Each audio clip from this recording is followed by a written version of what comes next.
Hi, we're talking about Your Money Matters on NDTV Profit, and my name is Alex Matthew.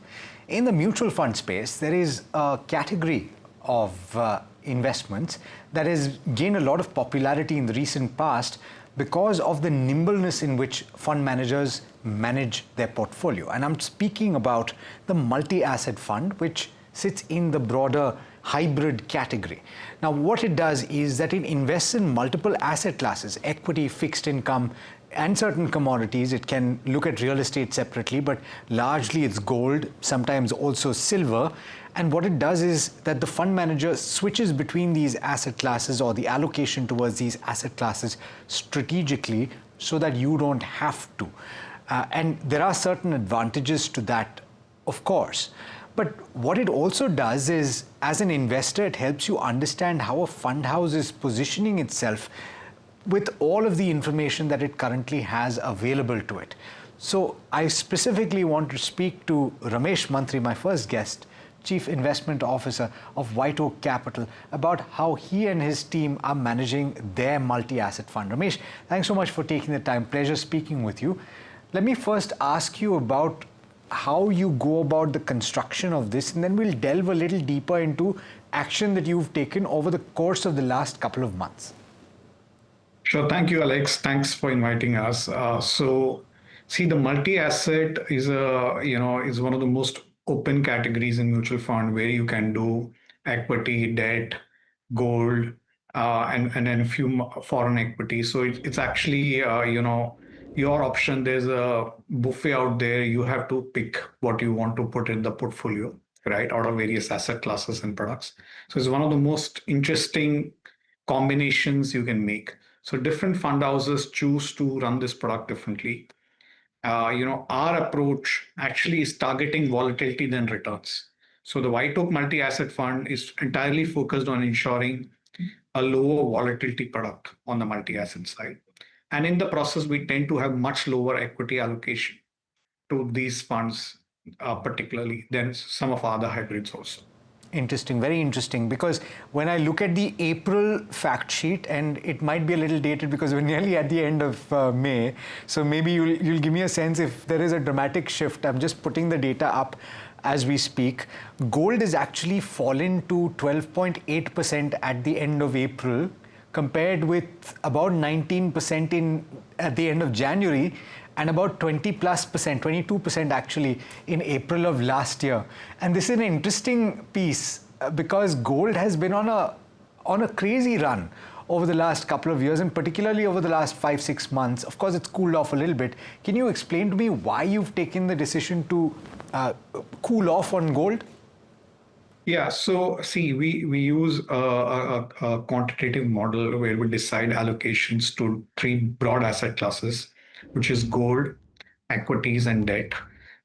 We actually last year at one point of time had 4% in gold, when we found gold to be the most attractive, very attractive relative to other asset classes. Since then, gold has rallied one of the best last 2 years in gold's history. Since then, we realized that gold is overvalued, less attractive than, let's say, equities and debt. So we've significantly cut exposure, and particularly in Feb, when you realize the big rally gold had. So we have significantly cut exposure, and at the end of April, we had one of the lowest exposure, in fact, the lowest exposure we ever had to gold. And in fact, at the same time, we also had the highest exposure to equities. So we switched from gold to equities. Yeah. Okay. So, and as it stands right now, it's 31% practically, at least what I have data. Maybe you can tell me about how it's changed in May, in equity domestic, and about 7% in equity derivatives, so about 37%. Has it moved up? Yeah, so net equity as actually closes to the highest levels we have had last 2 years. So between these two high growth asset classes, which is equity and gold, today we have the lowest, probably one of the lowest exposures to gold, and one of the highest exposures to equities. Okay. Now, interesting, because While you have the quantitative indicators, I'm actually curious what you make of this thesis while we're on the subject of gold, and then we'll talk about equity positioning as well, is that it's tied to how the dollar has been moving. There's so many moving parts in the global market that are determining the course of these asset classes, right? We've seen dollar cool off just a tad bit, and that's primarily because of the trade dynamics that are playing out, also the debt scenario in the US, all of that is coming through. But if dollar weakens, the thesis is that gold will generally strengthen because it has more in the way of safe haven demand that comes through then. Is that something that you are paying attention to, and how are you reading that developing situation on gold? So, understand gold has been the defining currency of the world for global trade for over 2000 years. Dollar as a currency is only 75 years old in the sense as a defining currency. Before that, it was the pound, right? So you can understand the ultimate, while gold technically is a metal, but it's the ultimate currency in the world. So normally when there's a risk of environment, there is a shift towards dollar assets. Dollar gets a bid up. But when there is uncertainty towards even the dollar, that then it's when gold becomes most attractive. And in a world where we have had geopolitical issues, tariff wars, the global trust levels have gone down. So the willingness of countries to trust each other's currencies, including the hard currency, has gone down. And that is the period when gold becomes most attractive, because gold is the ultimate currency in the world. Even central banks in the reserves own gold. So that's the attractiveness of gold. So gold is the ultimate indicator of fear. Yeah. And so you could tactically shift back to an overweight stance on gold. Is that something that is likely in the near to medium term? Yeah, so as I said, it's a fear indicator. It's hard to predict fear. Yeah. Right. But if something plays out in the world which causes it, and remember, we've had a number of geopolitical incidents in the last 3 years now. We have had something locally in India now. So these things are not predictable, right? Let's be clear about this. But if those opportunities will come, we will change the asset allocation. But as of now, the stance is more towards Indian equities over gold. Okay. Now, it's interesting because when tailwinds work in this particular product, Ramesh, they can be firing on all cylinders because you have gold on the one hand, you have duration. I was looking at the April fact sheet and it said that the residual maturity of your fixed income is at 4 years, which a lot of people are actually saying at this juncture is a sweet spot. And you have domestic equity, which can see a run up based on what has happened. And we've seen that play out also after this geopolitical issue that cropped up domestically was resolved. So what has led to the kind of performance? And I know that you don't chase returns in this fund, as you've pointed out. You've specifically said that you target volatility and you want to bring that down. But incidentally, things have worked in your favor. And what, 17% over the last 1 year is nothing to scoff at. No, so it's been a sweet period because all the three asset classes have worked. One, of course, gold is the best performer. Our equities have been reasonable, and fixed income also has been stellar in the last 1 year. So it's been a short period where all the three asset classes work. Normally that doesn't happen. And I think the returns have come significantly also because in each of the three asset classes, our teams have added a lot of alpha. This is not sustainable and cannot be repeated. I want to be very categorical. We target volatility, not returns here in this product. But we have the asset classes have worked and our teams have created alpha on top of that. Significant alpha, actually. Yeah. I want to speak about the equity strategy as well, Ramesh.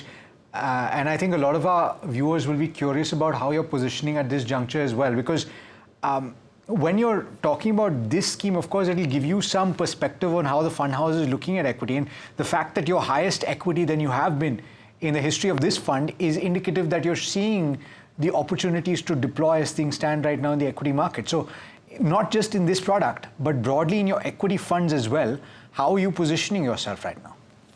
So Alex, on our pure equity strategies, we have a stated philosophy not to take cash calls. Okay. So we are fully invested. On hybrids, we do asset allocation. Now here there are two competing asset classes, which is gold and fixed income. Relative to both these asset classes, I think we find equities today more attractive because yields have come off quite a bit on fixed income, right? And uh, and of course, gold has gone up a lot. So considering both these, equities are today attractive. So even on our balance advantage funds, today we are at one of the highest equity levels in the last close to 3 years now, 2.5+ years. Okay. Now, when it comes to equity, everybody's trying to identify, and of course, this is the nature of the business. This is the nature of both for us as well as for you. You're trying to project future earnings because ultimately that is going to determine the course of equity. And so, if you're talking about the 200 companies at the top in India, and you're looking at how the fourth quarter has been, Ramesh, what is your anticipation based on what you know so far about FY26? Do you think that, as a lot of people are saying, it's not going to be 14-15% growth, it's going to be more closer to nominal GDP, which is close to what, 10-11%? And what, according to you, will drive that? No, so I think first this basis expectation of we have the same base expectation that growth should be in line with the nominal GDP. That's where actually, if you took a very long period, that's where Sensex earnings have grown. If you even look at 40-year periods, so that's the right base expectation to have. I think last year was a weak period of weak economic growth in India, both because of government spending on capex and also the fact that interest rates were there. Now we've already seen significant monetary easing and growth has picked up with government spending. So we have both of these vectors aligned. The external story is weaker on exports as we speak, but I think two vectors, local factors are in our favor. So growth should pick up from what it was last year, and that's why earnings growth in line with nominal GDP is a good expectation. Okay, a couple of follow-ups on that then. This is what we're seeing despite the impact of the low base of the first half last year. And so what we're essentially saying, Ramesh, correct me if I'm wrong, my interpretation is that it's not going to be stellar, it's not going to be dramatic, and in fact, it's more of what we've seen in the fourth quarter, maybe a few surprises here and there. It's going to take longer for there to be a material upswing in earnings trajectory. Yes, because the impact of interest rate cuts takes a few months to flow through to the economy. So whatever's happened in the first quarter, benefits will probably start playing out in second half. So we are some time away. And remember, the external picture is not great with all the tariff situation. There's significant uncertainty remains on the tariff side, right? So considering all that context, I think a very normal expectations, right? No stellar expectations for now. Last question, and I'm going to be studying the fact sheet when it's released for the month of May, and that will give me a perspective on your portfolios as well and what has changed.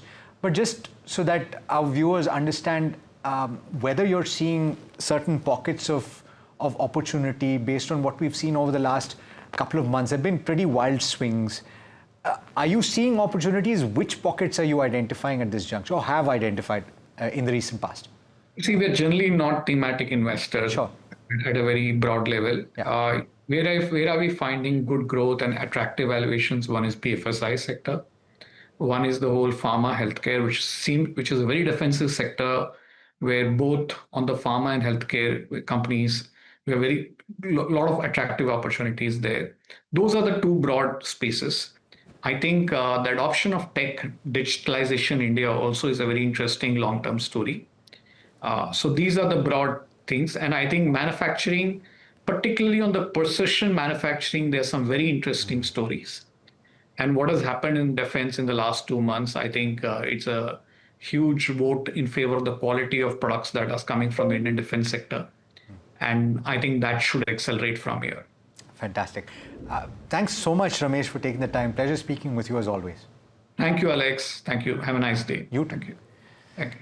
All right, so that's the way that WhiteOak Capital is managing its multi-asset fund. As things stand right now, looking at the way that bond yields have moved and gold prices, they're seeing more opportunities in equity, and particularly domestic equity. And so they've actually increased the allocation, which is very fascinating. This scheme, out of quite a few schemes that are available in the multi-asset space, has traditionally had a larger exposure to gold. So while we're on the subject, let's talk about the space. Why should you invest in a multi-asset fund? Should you in the first place? If you are already investing in equity mutual funds, in fixed income, and also in gold, then do you need this product? To talk about your strategy in this space, I'm joined by Prableen Bajpai, who's the founder of FinFix Research and Analytics. Prableen, as always, thanks so much for taking the time. Let's start by, and most people know about multi-assets and multi-asset funds. So let's start by what you think about that first question which I have. Should everybody consider investing, or is it a very specific type of investor that looks at multi-asset? Multi-assets, I think, Alex, is a great place. It's a great category because it does provide the potential for upside while containing the downside. So the falls, are much lesser. And I'll just give some data, first to talk about this. So let's say if we are talking about Nifty 50, because Nifty 50 being the benchmark of the Indian markets, in the last 7 years, if we look at the 5 biggest falls, the biggest one was during COVID when Nifty 50 fell by about 38%, and the least was somewhere in 2019 when it fell by 11.95%. And what we saw from September till about March 4th was the 15.77% fall on Nifty 50. So if you're just looking broadly at this data, we see that the category average multi-asset funds at all times have fallen much, much lesser than Nifty 50. For example, 15.77% was the recent fall for Nifty, and the category, the multi-assets, fell by 8.07%, and 24 out of the 25 schemes, were able to contain the downside lesser than Nifty 50 fall. The highest returns being 3.16% positive, and the lowest being 21%. So that was the only scheme which actually fell more than Nifty 50. But if you look at all other periods, prior to COVID, we had much lesser schemes. So we had about 6 schemes, 5 to 6 schemes. And in all these other 4 periods, which we've tracked for Nifty 50, we see that there's a 100% rate when the returns have been lesser than Nifty 50, and many of the good schemes have been able to give the upside and higher returns than the benchmark markets. So that's point number 1, that they do have the potential to contain the downside. And I think second, they are really useful if you do have a 3 to 5 year horizon, or you're stuck in markets like the current situation where there is volatility and there is some bit of, let's say, lack of direction, Alex. I think these are times when this category can emerge to be one of the better ones because it will move across different asset classes. It will give you gold, it will give you silver. Silver has been, I think we've seen so many NFOs for silver. So rather than going and investing in a silver fund and taking on the whole risk onto yourself, probably the fund managers have a better and a clear vision of how gold, silver can move. And of course, the opportunities in the equity markets as well. For example, you spoke to WhiteOak, and they have actually increased their equity allocation. Not many people, Alex, in these times will have the risk appetite probably to increase the allocation. So these funds somewhere are able to do it in an automated way, a bit of, let's say, emotionless way. So overall, it's a great category, and I think it can find place in majority of the portfolios. Even if you have, pure equity and pure fixed income, I think it can still find place. Okay, so we'll talk about some of that. And also a major advantage, of course, is that you don't have to book capital gains at any given point of time. The fund does it for you. So when you're switching here and there, what happens invariably is that you lose because you're booking either short-term or long-term capital gains, and that can be a significant erosion in what you earn. But Absolutely. The thing is, Prableen, that we spoke with WhiteOak Capital, of course, and there are quite a few schemes available. They all run it differently. So how do you understand how this product should be looked at? Yeah, that's the problem here actually, Alex, because there's too much of variety. And then for a retail investor, it's not easy for him or her to go and study all schemes and decide which one is well suited. And I think the two extremes here would be, on one hand, you have a scheme like Edelweiss multi-asset allocation. They have a purely hedged equity portfolio. So it's arbitrage purely. And even gold and silver holdings are hedged. Only the fixed income, what they are investing in government bonds and fixed income, other money market and everything is the regular fixed income which they have. So everything is hedged. And of course, there will be a capping on the upside because they are not taking any unhedged equity exposure, but they are able to contain the downside. The structure is very different. On the other extreme, we have schemes like Motilal, which have gone up to 65-70% in equity also. And even in times when markets were really reaching, higher levels in terms of valuations, their allocation towards equity was high. And probably that is why the fall that we saw in their particular fund. But then there are some schemes, Alex, I feel, which are somewhere in between. And just that, it gets complex. But for example, SBI, ICICI, WhiteOak, I think they've done a great job in the last 1 year, although we still have limited, track record in terms of how they would be in the other market cycles. But if you look at Nippon, I think these funds have been able to give you a balanced exposure to the different asset classes. So I think for any investor, when they're going and picking a multi-asset allocation fund, I think the balance within different assets is important. And of course, how much of downside protection these schemes have been able to give. But majority of them have made good and agile movements from trimming. WhiteOak trimmed their gold exposure. SBI, for example, brought it down from 9 to 3% in the last 1 month. So probably they're booking profits as well, and taking this opportunity to probably increase the equity exposure. So overall, a bit of confusion there. But I think if investors, if they are sure about their need, and they can have their advisor or somebody suggest them, I think, the right fund for themselves. Yeah, 100%. And what you pointed out has actually borne out. Now, I started the conversation saying, should you consider investing in it at all? And you've pointed out that there are advantages to be had. But the question is, where does it fit in your portfolio? If you do have equity, if you have fixed income, how much allocation should you take? On what basis do you decide how much you should have? So I think some pockets, how we can look at adding this, Alex. Number one, for example, if I have to increase my equity exposure and I'm not very comfortable investing in a mid cap or a small cap, I have a 5 to 7 year view. I feel that may be risky, but I want equity exposure. So from within multi-assets, probably I can pick a scheme which has a decent equity allocation, because there is a structure which is given for all the different schemes. How much will be the sort of the movement for that particular scheme. For example, somebody has the 10 to 80% range, somebody has the 35 to 65% range. So if you can find a scheme which is slightly more equity oriented, which will always maintain that exposure, then that can be an addition within your equity portfolio, because that can help me reduce my downside risk. So while I'm going to add equity, and look at some downside protection. Likewise, Alex, for somebody, I think with a 3 to 5 years is always a very, very tricky time. How do you take allocation? How do you decide where to invest for 3 to 5 years? It's a tricky time period. And I think that is where these funds can really fit in. I think third very important usage is as an SWP. So, for example, when you're heading towards retirement, even before that, you can actually start building up your allocations in this kind of a hybrid fund, so that can be your first bucket from where you start your systematic withdrawal while your other equity schemes continue to grow.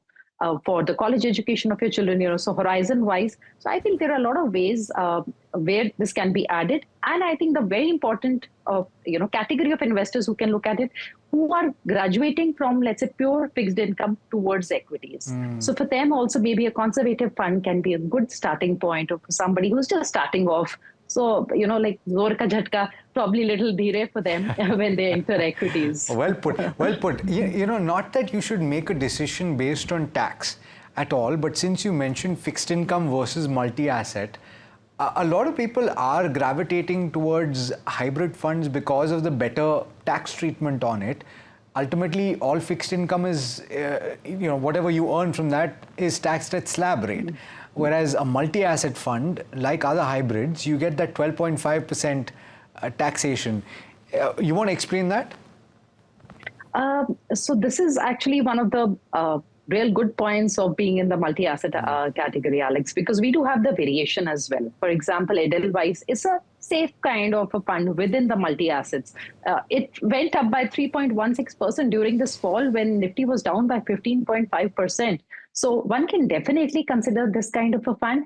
But still, if you are looking at substituting your pure fixed income I think investors should be prepared for some downside risk. That thing has to be borne in mind, that okay, maybe there is some sort of a dip which can happen, but it can be a good substitute for somebody who can have that heart to take bit of exposure towards equities, little risk, and then you're looking at better taxation, because there are a lot of funds which, if they are holding about 35% in equity, qualify for the 12.5% taxation after 2 years, and the others are qualifying for 12% taxation after 1 year. But of course, this is a category overall we should think of 2 years plus. So we can say that it's going to give you 12.5% taxation, which is great. Yeah. And I think, Alex, the only point here is that it can't be like you just cannot go look at the past returns and pick something, because that can be really detrimental to your portfolio. Important point that you're making there, Prableen. But so therefore, last question, a slightly quick answer,